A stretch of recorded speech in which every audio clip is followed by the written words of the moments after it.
What are some interesting or fun Christmas traditions you follow? I love this so much and I'm saving it to keep ideas for next year. My family's traditions aren't as interesting as some of the others on here, but Christmas Eve we have a big party with all our friends and family, not this year obviously, and make homemade tacos. We are white lol. Then we get our Christmas Eve presents, which are Christmas PJs, and we put them on and go to sleep. We also make cookies for Santa from scratch. I have a special needs sister who is 20 but still believes in Santa. My boyfriend and I also started a tradition where we watch Polar Express Christmas Eve. Back in the day, my mom used to always make sticky buns Christmas Eve night and then bake them the next morning for breakfast. When I was like 4, my cousin, who is the same age as me, misheard sticky buns as stinky bums and asked my mom very seriously why she would make stinky bums for Christmas. So now that's what we call them. She doesn't make them as much anymore. Now she makes usually coffee cake. Christmas Day we have to wait until my parents are up and have made tea and cotton cake and sat in the living room. It's easier to wait now that I'm 26, but I mean, does anyone ever sleep in on Christmas? We read a note from Santa and he tells us which wrapping paper he used. So all the presents in that wrapping paper are from him. Then we open our presents one by one slowly. After that we open our stockings. Then finally there is one present for each of us hidden in the house and we have to find it.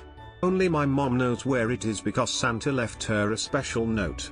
Sometimes this is a big present, trip to Disneyland, or a doctor's kit and cart when I was little, or sometimes it is just random. But it's always fun to have something else to find. Then we would usually go to my grandparents' house to open more presents with the cousins and aunts and uncles. Then we'd eat homemade lasagna. Grandparents are Italian, but my grandparents are both dead now. We still make Italian food though. I miss having big gatherings. It's not just different this year because COVID. Once all the cousins grew up and my grandfather died, the parties got smaller. Then last year my nana died, so it was even smaller. This is the last year I'm having Christmas in my childhood home. My parents are selling it and retiring across the country. It makes me really sad. But soon my boyfriend and I are following them and moving across the country as well. We are looking forward to making new traditions and, as Californians, hopefully having our first white Christmas. Last year my girlfriend spent Christmas Day with my family, which is when she learned that since my siblings and I were young, we like to sing Happy Birthday to Jesus as Dad brings in the Christmas pudding. Her face was one of happy confusion. We sacrifice the weakest. Have our Christmas dinner on Christmas Eve. It started years ago when me and my siblings were young, and my parents found that they spent their Christmas Day slaving away in the kitchen making food, only for us to be too interested in our new toys or too full of chocolate/sweets to give it the attention their efforts required. So we moved it to Christmas Eve evening, so we make a day of that too, where we have the meal then sit around the table and play games for a while after. Christmas Day is then a more relaxed affair, with the leftover turkey used to make a curry.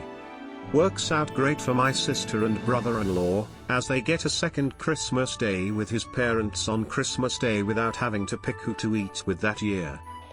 We can't have a Christmas tree at my house. I have 3 cats, they will knock that thing down faster than you can blink. So we hang our lights on the big window in our living room and hang the ornaments from there.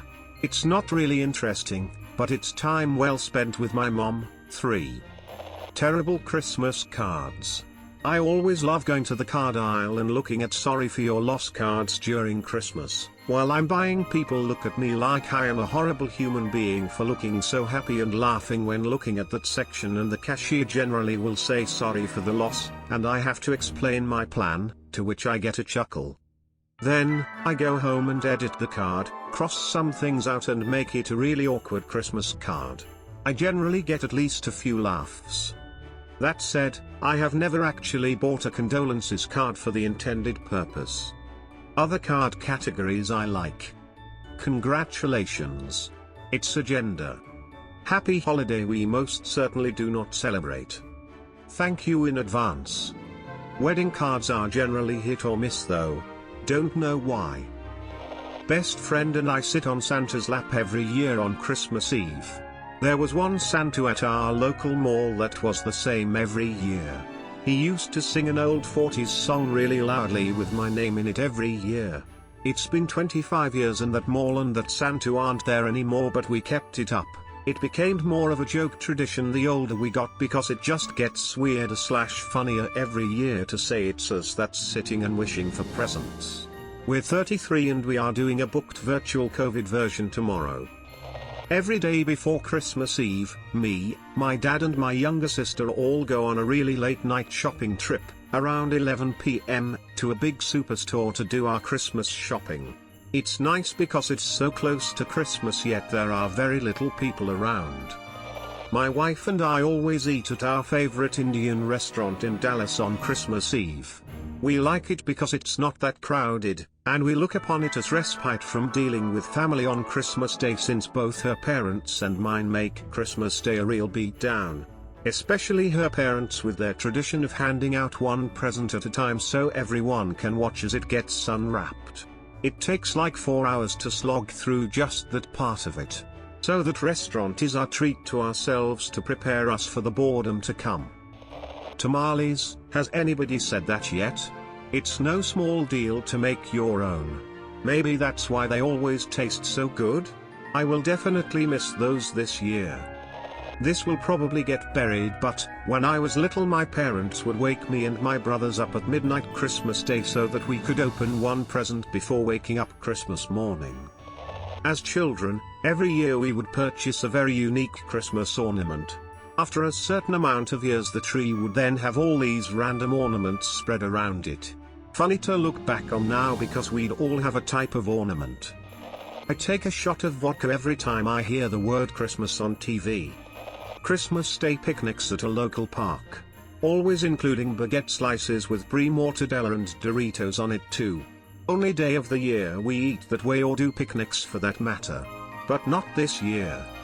Being that my siblings and I are now older and don't really do Santa anymore, we moved on to adopting a family for Christmas and helping another family get their Santa experience. We always, and I mean always, stay up on Christmas Eve, so when at the stroke of midnight, we open only one present and save the rest for the morning. Me, reading through comments, getting a little taste of everyone's unique and special lives through a website that joins people of all walks of life. Lol. I write a little love note to my 3 kids to add to the drawer of their advent calendar each year. Sometimes there's a challenge to do, sometimes there's a prompt to discuss a memory, sometimes it's just a note to what I love about them. We make gingerbread houses the week before Christmas and always go look at lights at least once the week leading up to Christmas and listen to old songs while we drive around. When we set the tree up we all go to the shop and choose an ornament, so there's a random assortment of ornaments on our tree. We also write really silly names on the present tags so our kids have to decipher whose gift it is before opening. Sometimes I feel like a shit mum, but when I read that I feel better. We have lots of special Christmas moments. We hide little army men in our Christmas tree. If you find an army man you get to move it to a new hiding spot. It's a never-ending game of hide and seek. And my kids love it. We got the idea from Toy Story 1. We were so poor our first Christmas that we bought a pineapple and decorated it with soda dabs on the spikes, and a hair clip as the star. 12 years later, it doesn't feel like Christmas until I have my Christmas pineapple set up with the same soda dabs and clip from that first year. I am absolutely loving this thread. So wholesome. 2020's got nothing on you awesome folks. I'm sure I'm not the only one whose family hides a pickle-shaped ornament on the tree for the kids to find. For the longest time my parents' personal master bathroom would have some issue and they'd prevent us from going to it. Pipe burst, doesn't flush, there's no cold water, etc. Little did my siblings and I know and failed to make the connection during our young years, the bathroom only broke down during Christmas time. That's where they hid our presents every year. Now, as adults and with our own children, this has continued to be a thing. Hide presents in the bathroom and keep children away. A mini tradition I have is sneaking downstairs at like 3 or 4 in the morning to, quietly, shake the presents around to try and guess what they are. Every Christmas since 2012 I've played Zombie U from beginning to end on the Nintendo Wii U. I just collected all of these leathers.